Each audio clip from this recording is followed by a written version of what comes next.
নমস্কার, আমি একটি নিজের রচিত গান গাইতে চাই।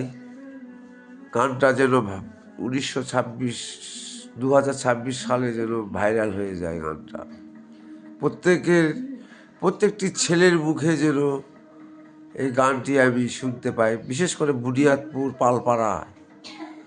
এই গানটি যেন আমি শুনতে চাই সবার মুখে, কারণ আমি বুনিয়াদপুর পালপাড়ায় ভাইরাল হয়ে গেছি, আর ঝাড়পুকুরের লোকের কাছে আমি ভাইরাল হয়ে গেছি। বুনিয়াদপুর ভাইরাল হয়ে গেছে গানের জন্য, নাচের জন্য। ঝাড়পুকুরেও, লালপুরেও, এরকম ইত্যাদি ইত্যাদি গ্রামে আমি ভাইরাল হয়ে গেছি। বুনিয়াদপুর টাউনে, বিডিও অফিসের পাশে সব ভাইরাল হয়ে গেছে।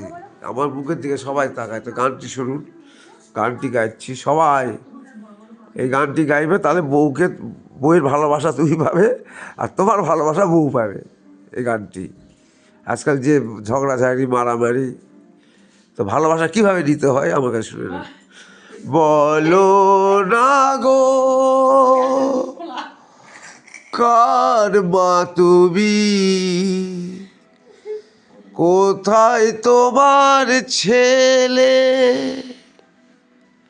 তারপরে বলবে, বলো না গো কার বউ তুমি, কোথায় তোমার স্বামী। স্বামীর কথা বললে কেন চোখটি